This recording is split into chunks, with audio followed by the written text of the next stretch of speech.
You gotta take control.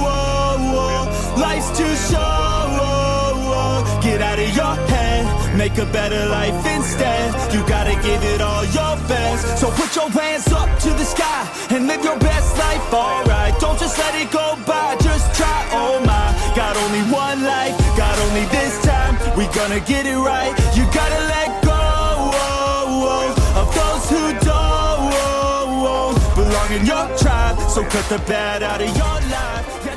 Hey guys, it's Jedi Joey. Welcome back to another video. Today we'll be talking about and ranking all 4 Karate Kid movies.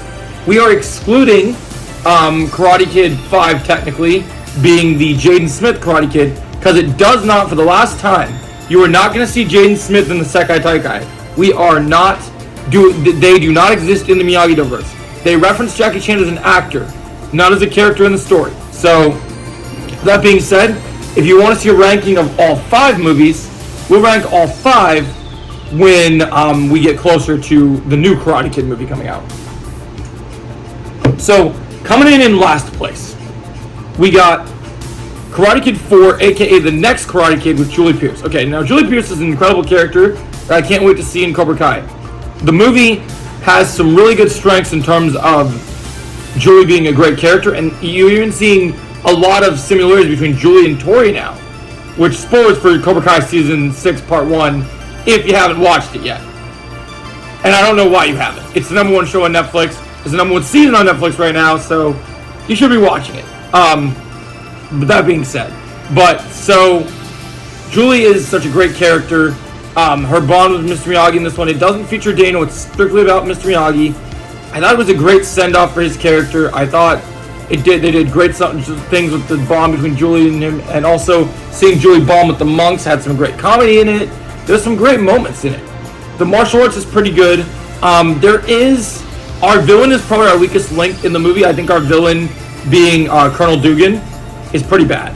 Like, he just kind of a wannabe, it seems like they're trying to parody Kreese as this military general, but he trains football players. Some of the love interest stuff between Julie and some of the other characters is pretty interesting. The bullying aspect I felt was handled better in the previous Karate Kid movies than it was handled here. But I do like this one. I think it's pretty good. I think the writing's a bit weird at some points, and it doesn't feel like you could tell that there was some pushback with some of the other writers and some of the other actors coming back, because it doesn't feel as strong of a movie as the other movies in the Miyagi-Do verse. If I had to give the next Karate Kid a score, I'll give it a 6 out of 10. I think it's very solid. I think it is good, but it's not quite as good as I think it could be. And I'm excited to see Julie in Season 6 in some capacity. So I think that Hilary Swank is an incredible actress, but back then, that was one of her earlier movies, so we didn't see her at her full potential. And I think that we'll see her at her full potential now. So now, moving into our next movie. Now, this might be a hot take, guys. The next movie on my list, I have the first Karate Kid. Okay. It's full of 80s nostalgia. It's great. Everyone loves it. I think it's iconic. I think there's so many cool moments in that first movie. But weaknesses here are Kreese, okay? Kreese just kind of comes off like a very kind of cartoon villain here, and he just doesn't stand out among our other villains in these movies. There's some cool fight scenes. The bullying and the hazing gets pretty entertaining. Great soundtrack. But I think the final 2 movies on this list are absolutely incredible. Alright. Coming up on our runner-up for the list. We have runner-up is Karate Kid 2. Or Karate Kid Part 2. Now we follow up the continuation of the tournament. Kreese gets some bloody knuckles from our good friend Mr. Miyagi. Still using the same strategy he's always using, just punching. You know, you can move away from him. He thinks he's such a brute. But he's easily defeated. In this movie, we go to Okinawa, which is one of the most the root and the heart of the story. You get to see Mr. Miyagi's legacy continued in Okinawa, learn about his family, and learn about his love interest. And it's really good. It's really good stuff. Pulls on the heartstrings. Beautiful Okinawan music. Daniel's new love interest with Kimiko is good. So we just got over all the drama between Johnny, Allie, and Daniel in that triangle. But I really loved how this movie brought it together. We get introduced to Chosen. You know, you guys should keep my memberships for your collection. You know, because just like Chosen, he said, you keep for your collection. And I love Chosen. He's great. I love his introduction. He's a ruthless villain. He's far more ruthless than his uncle is, which we'll talk about in my fighters ranking later today. But overall, Karate Kid 2, very solid. I love the deathmatch between Chosen and Daniel. I give it a 8.5 out of 10. All right, coming in at number 1. Now this might be a hot take. Okay, some people hate on this movie all the time. Rotten Tomatoes doesn't have a good score for this movie. I love Karate Kid Part 2. Multiple reasons. It introduced us to Terry Silver. It introduced us to Mike Barnes. We got introduced to Julie Andrews for the first time. Even though I think the Julie Andrews stuff is kind of the weaker stuff in the movie, I still think it's cool they introduced her. So let's get into it, okay?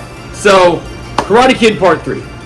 You have the cocaine, the maniac, the Quicksilver method man of evil, Terry Silver. And this man, Thomas Ian Griffith, is an amazing actor. Even in his youth, he reminds me of a younger Jason David Frank from the OG Mighty Morphin Power Rangers. But if he stayed bad, like, dude, he's throwing crazy crescent kicks, spinning hook kicks, all my favorite kicks rolled into one, doing kata, which I love how people say kata. I think it's fun. I love Terry Silver. The fight scene between Terry Silver, Miyagi, and Mike Barnes and John Kreese left me on the edge of my seat. It was so good. It makes sense Miyagi would beat them all, but Silver tried his darndest. He was well trained. And now that we've seen Part 1, the lead-ups with the teases of Master Kim, the Easter eggs in this movie are great. The Julie Andrews one is scenes with Daniel and Julie about the tree stuff it loses a couple points for me, so it's not a perfect 10 out of 10, but it's a very solid. It's a great movie in the Karate Kid franchise. I love the darkness of the movie. I love the blood on the knuckles that Daniel gets from Silver's training of the Quicksilver method. Rule number 1. The man can't stand, he can't fight. Also, when he tries to teach him, he's like, "We can smell the coffee, Mr. LaRusso." Terry Silver is an absolute menace. One of my absolute favorite villains in the history of the Karate Kid universe, let alone villains in general. I love Terry Silver. I'm all about it. I can't wait to see him in Part 2 of Season 6. I'm so excited. But that being said, the Julie Andrews stuff I take points off. It's just a little boring and kind of makes the movie not like Bruce Lee says, water can flow or it can crash. And it loses its flow a little bit when the Julie stuff is happening. The Jessica, not Julie, sorry, the Jessica Andrews stuff is happening. But overall, I think it's a pretty solid. It's a great, easily the greatest movie in the Karate Kid franchise. Even without Johnny, I still think it's great. I love how the story I love Mike Barnes saying your karate's a joke.